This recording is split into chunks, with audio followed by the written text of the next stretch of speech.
ഇന്നത്തെ വീഡിയോയിൽ സൺഡേസിലൊക്കെ ചെയ്യാൻ പറ്റിയിട്ടുള്ള ഒരു ബ്രേക്ക്ഫാസ്റ്റിൻ്റെ മെനു ആണ് കാണിക്കുന്നത്. എല്ലാ ദിവസവും നമ്മൾ ചെയ്യുന്നത് ഇഡ്ഡലി, പുട്ട്, ദോശ ഇതൊക്കെ അല്ലേ ചെയ്യാറുള്ളത്. അപ്പോൾ സൺഡേസിൽ നമുക്ക് ബ്രേക്ക്ഫാസ്റ്റ് ഒന്ന് മാറ്റി ചെയ്ത് നോക്കാം. ഇതിന് വേണ്ടിയിട്ട് ഞാനിവിടെ എടുത്തിട്ടുള്ളത് 1 കിലോൻ്റെ ചിക്കൻ കോൾഡ് കട്ടാണ്.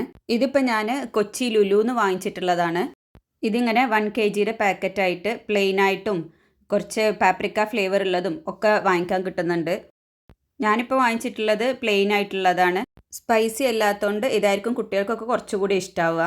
ഇതിങ്ങനെ 1 kg പാക്കറ്റ് വാങ്ങിയിട്ട് സ്ലൈസസ് ആയിട്ട് നമ്മൾ സിപ്പ് ലോക്ക് ബാഗിലാക്കിയിട്ട് ഫ്രീസറിൽ സൂക്ഷിക്കുക. ഇത് കുറേ നാൾ കേടാവാതെ തന്നെ ഫ്രീസറിൽ ഇരുന്നോളും. അപ്പോൾ നമുക്ക് ബർഗർ ഉണ്ടാക്കുന്ന സമയത്തും സാൻഡ്വിച്ച് ഉണ്ടാക്കുന്ന സമയത്തൊക്കെ അതൊന്ന് ടോസ്റ്റ് ചെയ്തെടുത്താൽ മതിയാവും.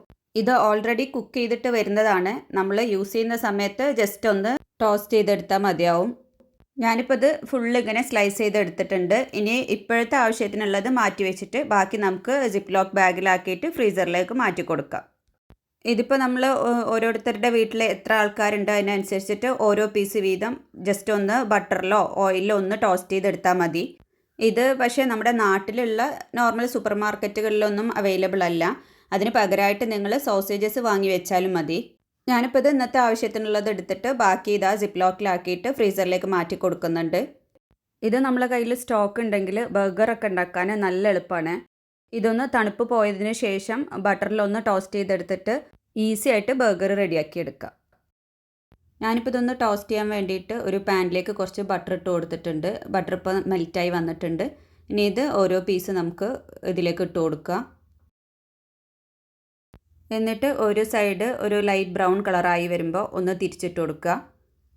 ഒരുപാട് സമയമൊന്നും വേണ്ട, പെട്ടെന്ന് തന്നെ ആയി കിട്ടും. ഇത് ഓൾറെഡി കുക്ക്ഡ് ആയിട്ടുള്ളൊരു സാധനം ആയതുകൊണ്ട് ഒരുപാട് നേരം സ്റ്റവിൽ വെക്കേണ്ട ആവശ്യമൊന്നുമില്ല. ഇതൊരു മീഡിയം ഫ്ലെയിമിൽ വെച്ചിട്ട് ഇങ്ങനെ 1-2 തവണയായിട്ട് തിരിച്ചും മറിച്ചിട്ട് കൊടുത്തിട്ട് ഒന്ന് ടോസ്റ്റ് ചെയ്തെടുക്കുക. ഇപ്പോൾ ഇതിവിടെ റെഡി ആയിട്ടുണ്ട്. ഇനി ഇതൊരു പ്ലേറ്റിലേക്ക് മാറ്റി കൊടുക്കാം. ഇനി അടുത്ത് ചെയ്യുന്നത് ഗാർലിക് ബ്രെഡാണ്. അതിന് വേണ്ടിയിട്ട് ഞാൻ എടുത്തിട്ടുള്ളത് ഫ്രഞ്ച് ലോഫാണ്. ഇതിപ്പോൾ നമ്മുടെ നാട്ടിലുള്ള സൂപ്പർ മാർക്കറ്റിലും ബേക്കറികളിലൊക്കെ വാങ്ങിക്കാൻ കിട്ടുന്നുണ്ട്. ഇത് കിട്ടിയില്ല എന്നുണ്ടെങ്കിൽ സാധാ ബ്രെഡ് വെച്ചിട്ട് നമുക്ക് ഇതേപോലെ തന്നെ ചെയ്തെടുക്കാം. ഇത് കുറച്ച് നീളത്തിലുള്ളൊരു ലോഫാണ് ഞാൻ വാങ്ങിയിട്ടുള്ളത്. അപ്പോൾ ഇപ്പോഴത്തെ ആവശ്യത്തിന് കട്ട് ചെയ്തെടുത്തിട്ട് ബാക്കി ഇതേപോലെ തന്നെ ക്ലിംഗ് റാപ്പ് ചെയ്തിട്ട് ഫ്രിഡ്ജിൽ സൂക്ഷിക്കാം. ഇനി ഇതിനെ ഒന്ന് സ്ലൈസ് ചെയ്തെടുക്കുന്നുണ്ട്. ഇപ്പോൾ ഇന്നത്തെ ആവശ്യത്തിനുള്ള ഫുള്ള് സ്ലൈസും ഞാൻ കട്ട് ചെയ്തെടുത്തിട്ടുണ്ട്. ഇനി ബാക്കി ഇതേപോലെ തന്നെ റാപ്പ് ചെയ്തിട്ട് ഫ്രിഡ്ജിലേക്ക് മാറ്റി കൊടുക്കുകയാണ്. ഇനി ഗാർലിക് ബ്രെഡിന് വേണ്ടിയിട്ട് ഒരു 100 ഗ്രാം ബട്ടർ എടുത്തിട്ടുണ്ട്. കുറച്ച് മല്ലിയില ചെറുതായി അരിഞ്ഞതെടുത്തിട്ടുണ്ട്. ഒരു 3-4 അല്ലി വെളുത്തുള്ളി എടുത്തിട്ടുണ്ട്. ഇനി ഈ ബട്ടറിലേക്ക് വെള്ളുള്ളി ഒന്ന് ഗ്രേറ്റ് ചെയ്ത് ചേർത്ത് കൊടുക്കുന്നുണ്ട്. ഇതിൽ നിന്നൊരു 3 വെളുത്തുള്ളി ഞാൻ എടുത്തിട്ടുള്ളൂ. അത് മതിയാവും. അത്യാവശ്യം നല്ല ഫ്ലേവർ ഉണ്ടാവും. ഇനി ഇതിലേക്ക് നമ്മൾ അരിഞ്ഞു വെച്ചിട്ടുള്ള മല്ലിയില കുറച്ചിട്ട് കൊടുക്കുക. ഇതിന് ഞാൻ എടുത്തിട്ടുള്ള ബട്ടർ സോൾട്ടഡ് ആണ്. അൺസോൾട്ടഡ് ബട്ടറാണ് നിങ്ങൾ എടുക്കുന്നുണ്ടെങ്കിൽ കുറച്ച് ഉപ്പ് കൂടി ചേർത്ത് കൊടുക്കുക. ഇനി എല്ലാം കൂടി നന്നായി ഒന്ന് മിക്സ് ചെയ്ത് കൊടുക്കുക. ഇനി ഇതിലേക്ക് ഞാൻ ചേർത്ത് കൊടുക്കുന്നത് ഓൾ പർപ്പസ് സീസണിങ് ആണ്. ഇതില്ലാന്നുണ്ടെങ്കിൽ നിങ്ങളെ കയ്യിൽ ഒറിഗാനോ ഉണ്ടെങ്കിൽ അത് ചേർത്ത് കൊടുത്താലും മതി. ഇനി ഒന്നുകൂടി ഒന്ന് നന്നായി തന്നെ മിക്സ് ചെയ്ത് കൊടുക്കുക. ഇനി നമ്മൾ സ്ലൈസ് ചെയ്ത് വെച്ചിട്ടുള്ള ബ്രെഡ് എടുക്കുക. എന്നിട്ട് ബ്രെഡിൻ്റെ മുകളിലായിട്ട് ഇതുപോലെ ഒന്ന് ബട്ടർ സ്പ്രെഡ് ചെയ്ത് കൊടുക്കുക. ആദ്യം എല്ലാ സ്ലൈസിൻ്റെ ഒരു സൈഡിൽ ബട്ടർ സ്പ്രെഡ് ചെയ്ത് കൊടുക്കുക. എന്നിട്ട് നമ്മൾ പാനിലേക്ക് ഇടുന്ന സമയത്ത് മറ്റേ സൈഡിലും ബട്ടർ തേച്ച് കൊടുക്കുക. 2 സൈഡിലും ബട്ടർ തേച്ചിട്ട് നമ്മൾ പ്ലേറ്റിൽ വെക്കുമ്പോൾ ഒരു സൈഡിലെ ബട്ടർ മുഴുവൻ പ്ലേറ്റിലേക്ക് ആയിപ്പോവും. അപ്പോൾ അതുകൊണ്ട് ആദ്യം ഒരു സൈഡ് തേക്കുക. എന്നിട്ട് നമ്മൾ പാനിലേക്ക് ഇടുന്ന സമയത്ത് മറ്റേ സൈഡിലും കൂടി ബട്ടർ തേച്ച് കൊടുത്താൽ മതി. ഇനിയിപ്പോൾ ഇത് ചൂടായി കിടക്കുന്ന പാനിലേക്ക് ഓരോന്നായിട്ട് വെച്ച് കൊടുക്കുക. പാന് എപ്പോഴും ഒരു മീഡിയം ഫ്ലെയിമിൽ വേണം വെക്കാൻ വേണ്ടിയിട്ട്. നല്ല ചൂടായി കിടക്കുന്ന പാനിലേക്ക് ബ്രെഡ് ഇട്ട് കൊടുക്കുമ്പോൾ പെട്ടെന്ന് ഒരു സൈഡ് അങ്ങ് കരിഞ്ഞു പോവും. മീഡിയം ഫ്ലെയിമിൽ വെച്ചിട്ട് 2 സൈഡും തിരിച്ചും മറിച്ചിട്ട് കൊടുത്തിട്ട് ഒരു ലൈറ്റ് ബ്രൗൺ കളർ ആക്കി എടുക്കുക.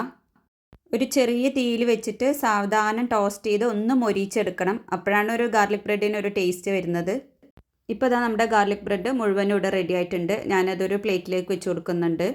ഇങ്ങനെ സൺഡേസിലൊക്കെ നമ്മൾ സ്പെഷ്യലായിട്ട് എന്തെങ്കിലും ഉണ്ടാക്കിയിട്ട് നമ്മൾ ഗസ്റ്റിന് വേണ്ടി മാത്രം മാറ്റി വെച്ചിട്ടുള്ള പാത്രങ്ങൾ ഉണ്ടാവില്ലേ, അതൊക്കെ ഒന്ന് എടുത്തിട്ട് സെർവ് ചെയ്തിട്ടുണ്ടെങ്കിൽ കുട്ടികൾക്കൊക്കെ ഭയങ്കര സന്തോഷമായിരിക്കും. അവരുടെ വീട്ടിലുണ്ടാവില്ലേ കുറച്ച് നമ്മൾ നല്ല പാത്രങ്ങൾ ഗസ്റ്റ് വരുമ്പോൾ എടുക്കാമെന്ന് പറഞ്ഞിട്ട് മാറ്റി വെച്ചത്. അപ്പോൾ എന്നും എടുത്തിട്ടില്ലെങ്കിലും നമ്മളിങ്ങനെയുള്ള സ്പെഷ്യൽ ദിവസങ്ങളിലൊക്കെ ഒന്ന് എടുത്തിട്ട് യൂസ് ചെയ്ത് കഴിഞ്ഞാൽ കുട്ടികൾക്കും ഇഷ്ടമാവും, നമുക്കും നല്ലതല്ലേ. ഇങ്ങനെ നല്ല ഭംഗിയുള്ള പാത്രങ്ങളിലൊക്കെ ഫുഡ് സെർവ് ചെയ്ത് കാണുമ്പോൾ നമുക്കൊരു സന്തോഷമല്ലേ. ഞാനും അങ്ങനെ മാറ്റി വെക്കുന്ന കൂട്ടത്തിൽ തന്നെയാണ്. എന്നാലും ചില ദിവസങ്ങളിൽ ഇങ്ങനെ സ്പെഷ്യൽ ദിവസങ്ങളിലൊക്കെ ഇങ്ങനെ നല്ല പാത്രങ്ങൾ എടുത്തിട്ട് സെർവ് ചെയ്യാറുണ്ട്. ഇനിയിപ്പോൾ ഞാൻ കുറച്ച് മുട്ട ബോയിൽ ചെയ്ത് കൊണ്ടുവന്നിട്ടുണ്ട്. അതിൽ നിന്നും എല്ലാ മുട്ടയിൽ നിന്നും ഉണ്ണി മാറ്റിയിട്ട് വേറൊരു പാത്രത്തിലേക്ക് ഇട്ട് കൊടുത്തിട്ടുണ്ട്. അതൊന്ന് നന്നായി ഉടച്ചു കൊടുക്കുക. എന്നിട്ട് അതിലേക്ക് ഇപ്പോൾ ഞാൻ ഇട്ട് കൊടുത്തിട്ടുള്ളത് കുറച്ച് മയണീസാണ്. മയണീസ് ഞാൻ വീട്ടിൽ തന്നെ റെഡിയാക്കി എടുത്തതാണ്. പാലും ഓയിലും യൂസ് ചെയ്തിട്ടുള്ള മയണീസാണ് കേട്ടോ ഇപ്പോൾ ഞാൻ റെഡിയാക്കിയിട്ടുള്ളത്. ഇനി അത് ആവശ്യത്തിന് ഇട്ട് കൊടുക്കുക. എന്നിട്ട് ഒരു വിസ്ക് ഉപയോഗിച്ചിട്ട് നന്നായി തന്നെ ഈ എഗ് യോക്കിലേക്ക് മിക്സ് ചെയ്ത് കൊടുക്കുക. ഇനി ഞാൻ ഒരു സ്റ്റാർ നോസിൽ എടുത്തിട്ടുണ്ട്, അതൊരു ഐസിങ് ബാഗിലേക്ക് ഇട്ട് കൊടുക്കുന്നുണ്ട്. എന്നിട്ട് നമ്മളിപ്പോൾ ഇവിടെ റെഡിയാക്കി വെച്ചിട്ടില്ല ഈ എഗ് യോക്കിൻ്റെ മിക്സിൽ എഗ് യോക്കും മയണീസും കൂടി മിക്സ് ചെയ്തത്, അത് ഈ ഐസിങ് ബാഗിലേക്ക് ഇട്ട് കൊടുക്കുക.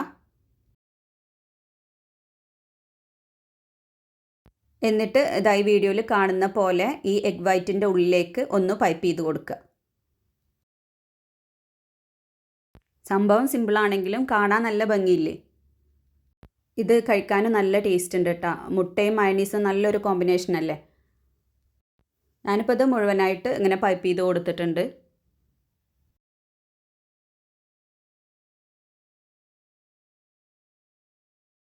ഇനിയിപ്പോൾ ഇത് നമുക്ക് വേറൊരു പാത്രത്തിലേക്ക് മാറ്റി കൊടുക്കാം. മിക്ക കുട്ടികൾക്കും മുട്ടയുടെ മഞ്ഞ കഴിക്കാൻ ഭയങ്കര മടിയല്ലേ. അപ്പോൾ ഇതുപോലെ ചെയ്തു കൊടുത്തു കഴിഞ്ഞാൽ അവർ കഴിച്ചോളും. ഇനിയിപ്പോൾ നമ്മൾ നേരത്തെ ടോസ്റ്റ് ചെയ്ത് വെച്ചിട്ടുള്ള ചിക്കൻ കോൾക്കട്ട് ഞാനൊരു പ്ലേറ്റിലേക്ക് മാറ്റി കൊടുക്കുന്നുണ്ട്. നേരത്തെ പറഞ്ഞ പോലെ ഇതും ഞാൻ നല്ലൊരു പ്ലേറ്റിലേക്ക് മാറ്റി കൊടുത്തിട്ടുണ്ട്. നിങ്ങൾക്ക് ഈ വീഡിയോ ഇഷ്ടമായിട്ടുണ്ടെന്നുണ്ടെങ്കിൽ എല്ലാവരും ഇപ്പോൾ തന്നെ ഒന്ന് ലൈക്ക് ചെയ്യുക, കമൻറ്റ് ചെയ്യുക, ഷെയർ ചെയ്യുക.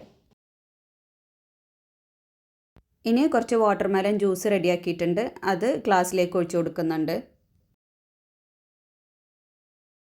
ഇപ്പോൾ നമ്മുടെ എല്ലാ ഐറ്റംസും ഇവിടെ റെഡി ആയിട്ടുണ്ട്.